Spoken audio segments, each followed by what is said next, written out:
Good morning, I'm Mabel Jong, and you're watching continuing coverage of the World Healthcare Congress here in Washington, D.C.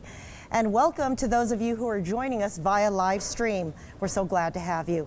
Our first interview of the morning is Chet Burrell, President and Chief Executive Officer of CareFirst BlueCross BlueShield. Thank you so much, Chet, for joining us. Glad to be here. Well, it's never a dull day here in Washington, and there's certainly a lot of issues that are being discussed on the table that directly affect what you do.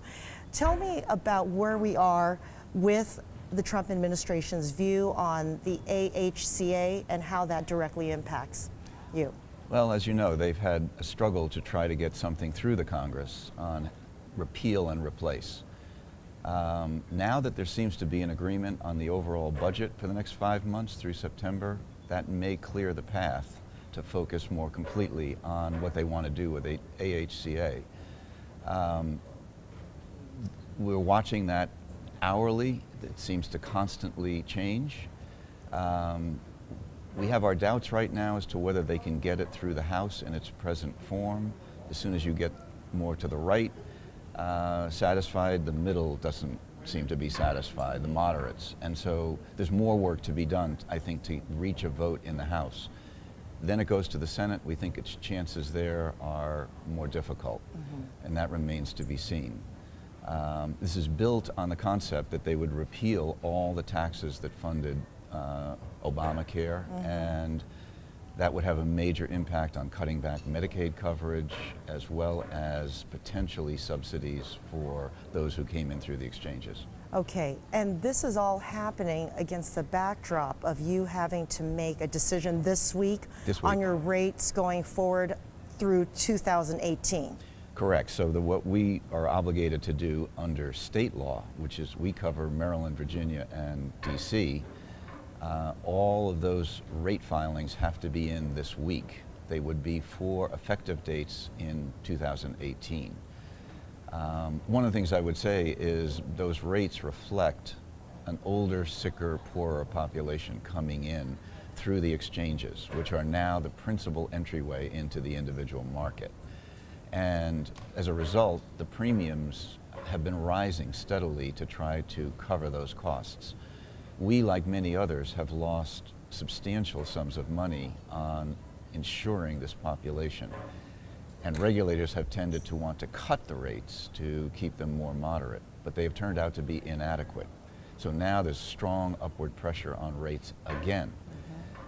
One of the things that is most significant in impacting those rates is what happens to the individual mandate, which was an attempt to get young, healthy people into the pool. Already the Trump administration has made it very clear they don't want to enforce the individual mandate. It will stay on the books, but there will be no enforced penalty. If that's the case, we think that will encourage young people, healthier people, to stay away because they'll take their chances. Whereas those that are already ill will have to get the coverage because they're worried not to. That will make the risk pool that much more adverse. And there's been a number of actuarial studies done that would show that that by itself could cause rates to rise as much as 20 to 25% on top of whatever else is going on in that pool.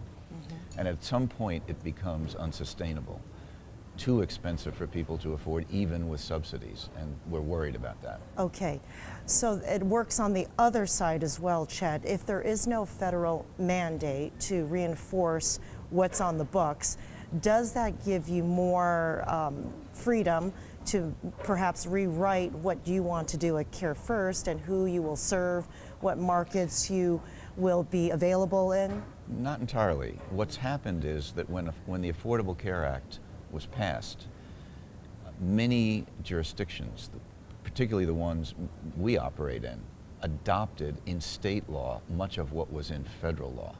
So even if federal law were to change or there were to be a loosening of the requirements at the federal level, that does not necessarily translate to the state level.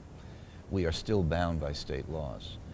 So the Affordable Care Act, in terms of what it mandates in coverage, the way it mandates rates are set, all other rules, we think will largely stay in place for some time.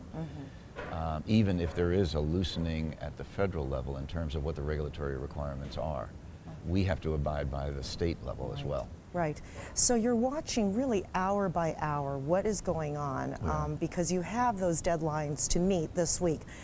Do you have several different documents prepared on what those rates will look like in 2018? What we'll do is we're going to file based on what we now know. That's basically all you can do, I think, at this stage. And if events occur that change things in a material way, then we would amend our filing, which would happen sometime in the next 3 or 4 months, depending on what the Congress and the White House does. And so there's a great deal of uncertainty. We're basing 18 rates on 16 experience in the middle of an upheaval in terms of what the Congress may or may not do and the White House may or may not do. Right. So all you can do is base what you're filing is on what you currently know, and that's what we've done. And what about the approach to the pre-existing conditions issue, which is very controversial here in Washington? Well, I think it is controversial, and I think if we go back to the days where what happened in the past was you could exclude people based on pre-existing conditions. This is a hybrid of that, which is you could rate them up based on pre-existing conditions. How much up and under what circumstances, and all of that is yet to be specified. To the extent that you do that, you can make it unaffordable for people. It also depends on what states do with regard to high-risk pools. This is to be keyed to the presence of a high-risk pool. We administered the high-risk pool in this area for years. And it was true that the people who were in that pool were 5 times sicker than the general population. And therefore, their costs were 5 times higher. So if you talk about high-risk pool, is there going to be sufficient money at the federal level to help states cope with what it costs to serve this population? It's one thing to say you want a high-risk pool. It's another thing to fund it adequately. Right. Our concern is it will not be funded adequately. They will make the rule that you can do this if you have a high-risk pool and then provide nowhere near the funding that is required to really support such a pool. Now, Chet, do you have a crystal ball? What is your thought on what's going to happen, on what you're hearing? I would be cautious about that. It's hard to predict. Probably the strongest likelihood is nothing fundamental happens. And we go on with what we have, perhaps in a slightly modified form. But that is not to say there aren't substantial chances that all of a sudden there's a shift in the tectonic plates, some deal is done, and it's pushed through very quickly.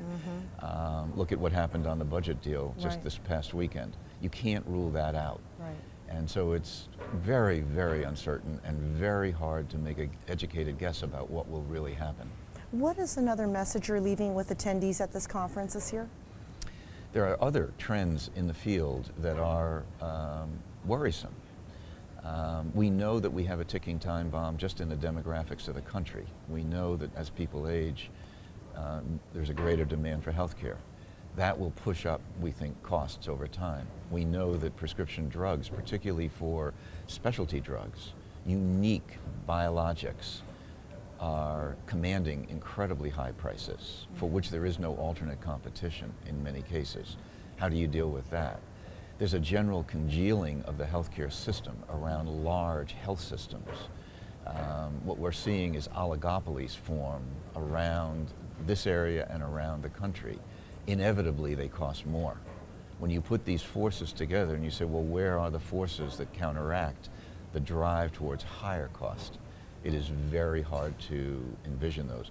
We put a great deal of emphasis in a patient-centered medical home built around independent primary care physicians who were strongly informed and incented to get a better outcome for their patients and to choose wisely what hospitals and specialists they use. And we have found over a 7-year period now that that has actually worked very well and held costs down with high levels of satisfaction, all done through incentives and information sharing. But the forces that are trying to counteract it move towards oligopoly, move towards humongous systems that have big buying power, that demand higher reimbursement. In this area, for example, the biggest systems are typically reimbursed 50 to 100% higher than the community-based providers are. And so as more congealing occurs, you have this upward pressure on cost. that is a very hard force to fight against.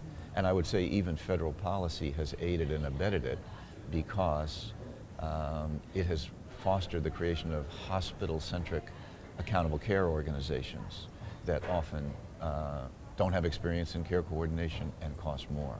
So it's the forces that are at play, is I guess what I'm saying, from a variety of points of view, tend to drive towards higher cost. And there's not as much as you can see that would drive it the other direction. And you put that together with uncertainty about what the Congress will do, and we're in an incredibly interesting period of change. What will happen is very hard to know. Well, we certainly appreciate your analysis, Chet. It really is helpful to get someone who is watching this so very, very closely. We enjoy seeing you every year. What keeps you coming back to the World Healthcare Congress? My interest in who it brings together, and the people that come here are representing all parts of the healthcare field. I enjoy interacting with them and the discussions that come out of all of that, and the networking that comes out of that. So that's why I'm here, and that's why I keep coming back. Great. Thank you, Chet. All right. Thank you, Mabel. And thank you to you for watching. Stay tuned. Much more content and information to come. Stay tuned.